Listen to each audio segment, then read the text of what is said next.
Saudara-saudariku yang terkasih, hari ini kita hendak melaksanakan Ekaristi Novena ke-9 tahun Santo Yusuf. Selama 9 bulan, melalui tema-tema novena yang kita selenggarakan pada hari Kamis, minggu keempat, kita telah belajar keutamaan pribadi Santo Yusuf. Pada bulan Agustus 2021, kita telah membuka novena tahun Santo Yusuf Paroki Mertoyudan dengan tema Santo Yusuf, Pelindung Gereja Semesta. Selanjutnya, pada novena kedua sampai dengan novena ke-8 kemarin, mengacu pada dokumen Patris Corde, kita telah belajar 7 keutamaan pribadi Santo Yusuf. Santo Yusuf, Bapak yang bekerja. Santo Yusuf, Bapak yang berani secara kreatif. Santo Yusuf, Bapak dalam bayang-bayang.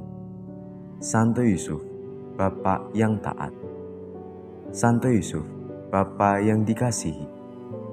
Santo Yusuf, Bapak yang lembut dan penuh kasih. Santo Yusuf, Bapak yang menerima. Akhirnya dalam novena ke-9 tahun Santo Yusuf ini, kita akan merenungkan tema Santo Yusuf, mendengarkan dan melaksanakan kehendak Allah. Tema ini sejalan dengan tema perayaan tahun Santo Yusuf Paroki Mertoyudan. Bersama Santo Yusuf, mendengarkan dan melaksanakan kehendak Allah untuk membangun paroki.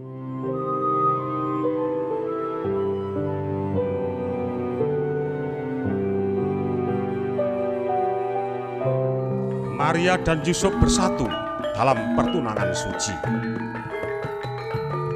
Inilah awal dari kisah penyelamatan manusia. Hingga Maria mengandung seorang anak manusia oleh Roh Kudus, yaitu Tuhan yang akan disebut Yesus.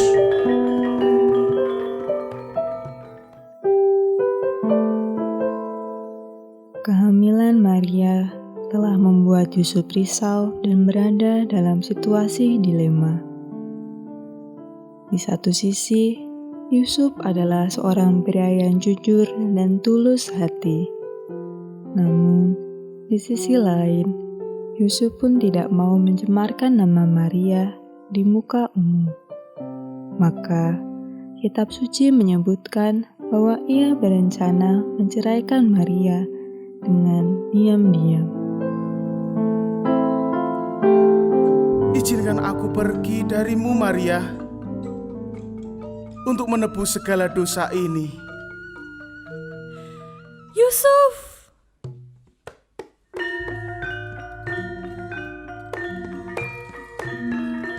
Yusuf pergi meninggalkan Maria yang telah mengandung anak Allah secara diam-diam. Agar tidak seorang pun menimpakan cacat kepada Maria. Akan tetapi Allah berkehendak lain. Malaikat Gabriel diutus menjumpai Yusuf dalam mimpinya. Dalam dilema dan kebimbangannya, malaikat Tuhan datang dalam mimpi dan meneguhkan Yusuf. Kepada Yusuf dinyatakan bahwa anak yang dikandung Maria itu adalah dari Roh Kudus. Melalui malaikat itulah Allah mewahyukan rencana keselamatannya. Ia akan melahirkan anak laki-laki dan engkau akan menamakan dia Yesus, karena dialah yang akan menyelamatkan umatnya dari dosa mereka.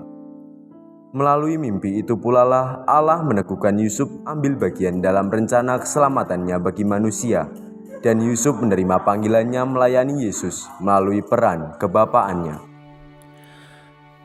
Apalah aku ini, Tuhan, hanyalah sebutir debu, hanya kesetiaan padamu yang aku persembahkan.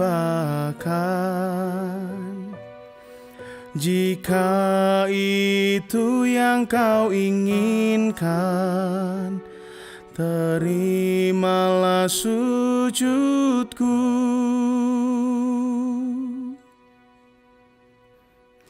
Dan ku kan dampingi Maria.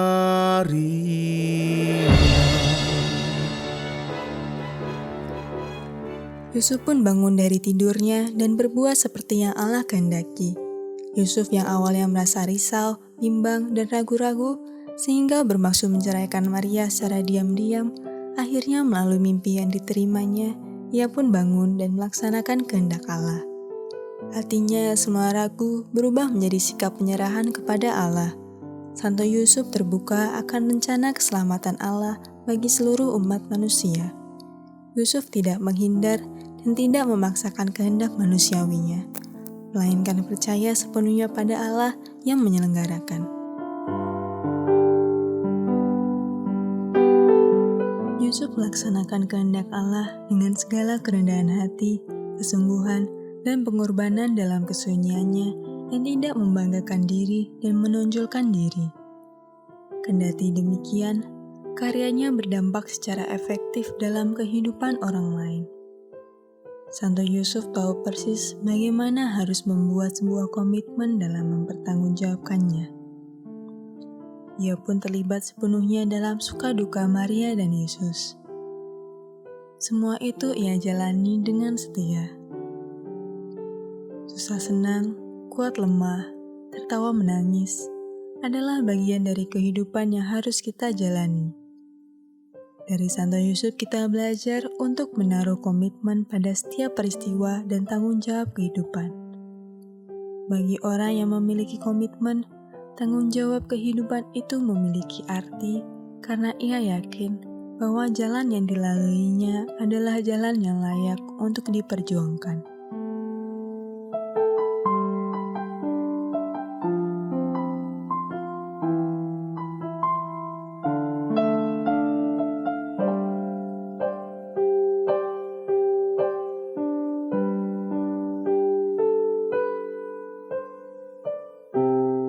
Tuhan mengutus setiap dari kita dengan tujuan tertentu.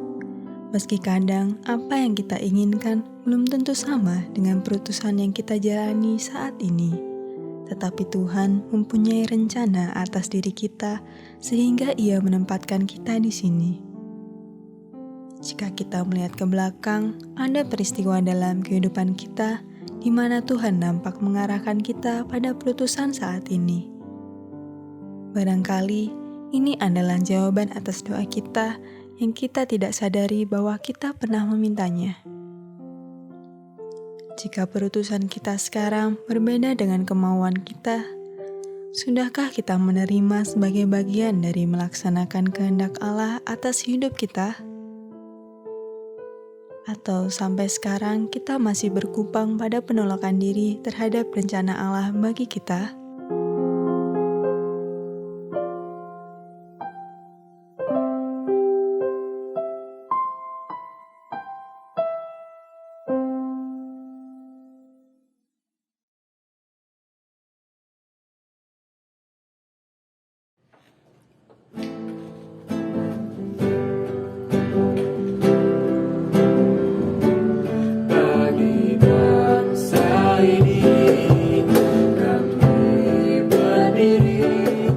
Bisa saja kehadiran kita dalam perutusan Allah atas hidup kita adalah oase bagi orang lain.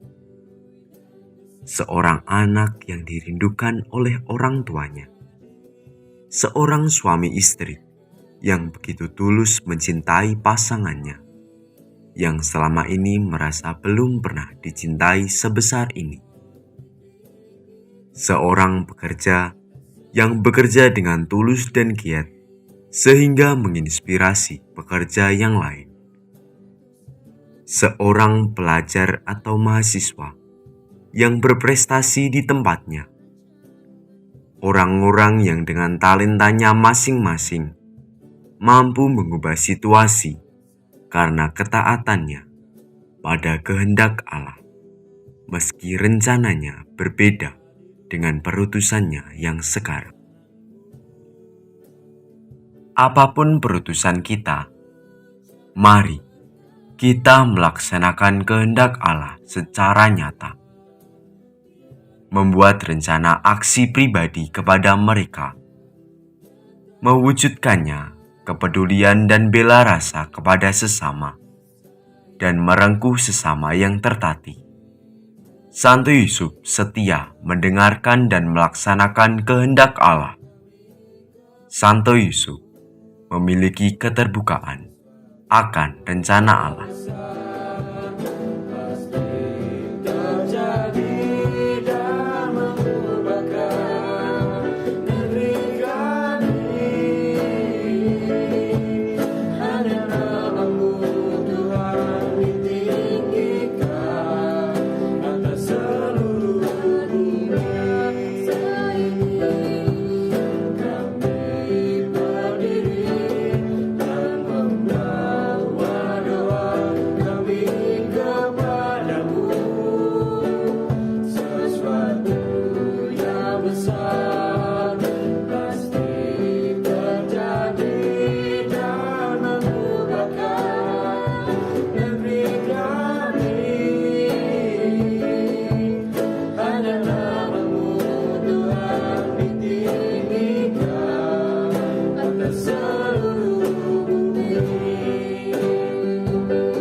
Marilah kita pun memohon rahmat yang sama, sehingga bersama Santo Yusuf, kita mendengarkan dan melaksanakan kehendak Allah untuk membangun paroki Berkah Dalam